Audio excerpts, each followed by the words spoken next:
안녕하세요. 박한별 목사입니다. 한 주는 어떻게 지내셨나요? 벌써 7월 중순이죠. 시간이 정말 빠른 것 같습니다. 지금 저희는 말씀 나눔을 진행하면서 예수님의 제자들 시리즈를 마무리하고 막간의 해총 기막수의 그림을 보고 있습니다. 예수의 생애 시리즈 중에 한 장면씩 보고 있는데요. 지난주에는 수고하는 자들을 부르심을 봤습니다. 올가매던 과거의 관점을 예수님 앞에 내려놓고 또 예수님의 눈으로 세상을 바라보던 지난 한 주였기를 바랍니다. 물론 계속해서 예수님의 앞에서 그 관점을 점검해야겠고요. 오늘은 호산나를 보려고 합니다. 신앙생활 하면서 자주 들어본 용어죠. 또 호산나를 외치는 찬양도 몇 알려진 곡들이 있고요. 오늘의 본문을 함께 그럼 먼저 읽어보도록 하겠습니다. 이번에는 세 번역으로 읽겠습니다. 그들이 예루살렘 가까이에 곧 올리브 산에 있는 벳바게와 베다니 가까이 이르렀을 때에 예수께서 제자 둘을 보내시며 그들에게 말씀하셨다. 너희는 맞은편 마을로 가거라. 거기에 들어가서 보면 아직 아무도 탄 적이 없는 새끼 나귀 한 마리가 매어 있을 것이다. 그것을 풀어서 끌고 오너라. 어느 누가 왜 이러는 거요? 하고 물으면 주님께서 쓰시려고 하십니다. 쓰시고 나면 지체 없이 이리로 돌려보내실 것입니다. 하고 말하여라. 그들은 가서 새끼 나귀가 바깥 길 쪽으로 나 있는 문에 매여 있는 것을 보고 그것을 풀었다. 거기에 서 있는 사람들 가운데 몇 사람이 그들에게 물었다. 새끼 나귀를 풀다니 무슨 짓이요? 제자들은 예수께서 일러주신 대로 그들에게 말하였다. 그러자 그들은 가만히 있었다. 제자들이 그 새끼 나귀를 예수께로 끌고 와서 자기들의 겉옷을 그 등에 걸쳐 놓으니 예수께서 그 위에 올라타셨다. 많은 사람이 자기들의 겉옷을 길에다 폈으며 다른 사람들은 들에서 잎 많은 생나무 가지들을 꺾어다 길에다 깔았다. 그리고 앞에 서서 가는 사람들과 뒤따르는 사람들이 외쳤다. 호산나, 복되시다. 주님의 이름으로 오시는 분, 복되다. 다가오는 우리 조상 다윗의 나라여, 더없이 높은 곳에서 호산나. 예수께서 예루살렘에 이르러 성전에 들어가셨다. 그는 거기서 모든 것을 둘러보신 뒤에 달이 이미 저물었으므로 12 제자와 함께 베다니로 나가셨다. 아멘. 오늘 본문에서는 예수님이 제자들과 함께 예루살렘으로 들어가는 길을 자세히 보여주고 있습니다. 상대적으로 짧은 복음서인 마가복음에서조차도 이렇게 자세히 다루고 있네요. 그만큼 중요한 내용이기 때문이었을까요? 예수님이 예루살렘에 입성하실 때에 사람들이 그 길에 외치던 소리가 있었어요. 호산나, 그죠? 호산나라는 말은 우리를 구원하소서라는 뜻입니다. 특히나 예수님의 시대에는 유대인들이 메시아를 애타게 기다렸죠. 구원자가 필요했던 시기였습니다. 예수님이 아픈 이들을 많이 고치시고 귀신을 내쫓으셨다는 소문이 많이 났을 것입니다. 바리새인들이나 사두개인처럼 특별한 종교적 요구사항도 강요하지 않으셨죠. 오히려 바리새 사두개인들은 종교적 열심은 인정받았어도 사회적으로 대하기는 힘든 사람들이었을 것입니다. 반면에 그와는 너무나도 다른 예수님의 등장에 사람들은 열광하게 되었던 것 같습니다. 호산나, 복되시다. 주님의 이름으로 오시는 분, 복되다. 다가오는 우리 조상 다윗의 나라요. 더없이 높은 곳에서 호산나. 예수님의 등장으로 자신들을 압제하던 이들을 몰아내고 새로운 유대 나라를 세우실 것을 기대했는지도 모르겠어요. 이런 열광적인 분위기에 비해서 예수님의 입장하시는 이 모습은 이상해 보이기도 하지만 참 담담해 보이기까지 합니다. 이러한 장면을 오늘은 해총 기막수의 그림을 통해 보도록 하겠습니다.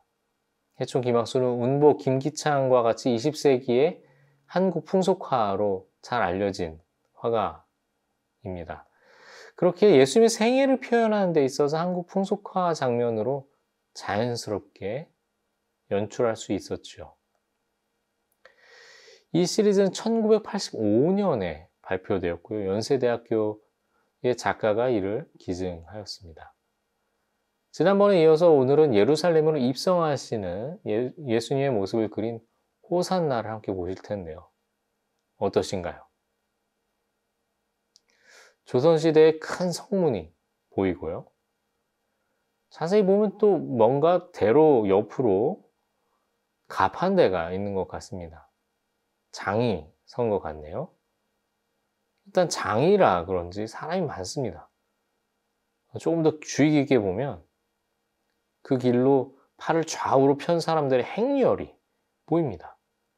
뭔가 흥분될 만한 일이 있나 보네요.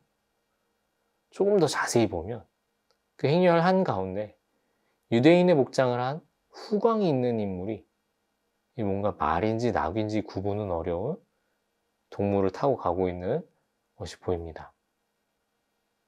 이 인물이 예수님이라는 것을 유추해 볼 수 있죠. 굉장히 자세히 봐야 합니다. 그죠? 네. 얼핏 보면 그저 성문 앞에 풍광을 그린 그런 풍속화 같습니다. 그 속의 내용을 자세히 보아야 알 수 있는 것이죠. 해촌의 호산나는 전형적인 해촌의 작업 방식인 것 같습니다. 한 10년 뒤에 숭례문 앞 칠패시라는 옛 칠패시라는 제목의 그림을 그렸는데요. 비슷한 구도로 비슷한 장면의 풍속화를 그렸습니다. 정말 비슷하죠? 대문이 있고 뒤에 산의 모습도 같습니다. 따라서 해촌의 호산나에 나타난 대문은 서울에 있는 것이겠네요. 그죠? 즉 해촌의 예수님은 숭례문, 서울의 남대문으로 들어오시는 모습이라고 볼 수 있겠습니다. 따라서 이처럼 서울 한복판에 예수님이 들어오실 때 어떤 모습이었을지 상상해 봄직합니다. 사람들은 어떤 억압과 괴로움 속에서 구원자를 찾고 있었을까요? 호산나 하고 외치면서요. 말씀드린 대로 해촌 호산나에서는 예수님은 잘 보이지 않습니다. 굉장히 자세히 봐야 예수님을 볼 수 있습니다. 운보의 그림을 잠깐 참고해 보면요.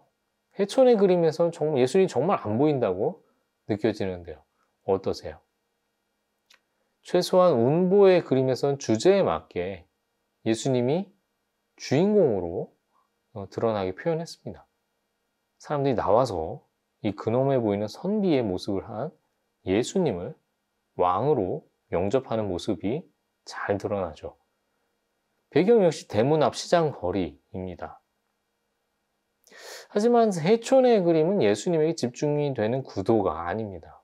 사람이 많은 것을 표현하기 위해서 먼 전경으로 표현했다고 보기에도 어려운 것이 운보가 선택한 이 구도에서도 이미 사람이 많은 것처럼 보입니다. 운보의 예수의 생애 시리즈는 1953년작이죠. 아마 동시대 사람인 해촌도 운보의 시리즈를 알고 있었는지도 모르겠습니다. 그리고 해촌은 1983년에 이 시리즈를 그리게 되었을 때 다른 방식으로 예수님을 자신만의 독특한 표현 방식으로 나타내려고 했겠죠. 어떻게 보면 해촌의 방식은 굉장히 파격적인 것이었겠습니다. 그의 그림은 단지 운보와 다름을 넘어서 거의 예수님이 눈에 바로 들어오지 않을 정도니까요. 해촌이 보는 사람이 그렇게 보도록 의도했는지는 잘 모르겠습니다. 하지만 그림을 보는 저는 이렇게 혼잡하고 시끄러웠을 시장통 한가운데 한 번에 눈에 들어오지 못할 정도로 안 보였던 자리에 예수님이 나타나신 것을 묵상하게 됩니다. 도움을 간절히 찾는 자들에게 와주신 예수님. 이렇게 시장통과 같이 정신없는 세상에 세밀한 음성으로 와주신 예수님을 생각하게 됩니다. 우리 예수님이 구원의 주라고 고백은 하지만 정작 시끄럽고 정신없는 와중에 예수님의 존재가 이렇게 보이지 않을 정도로 느끼지 못하고 살고 있지는 않는지요.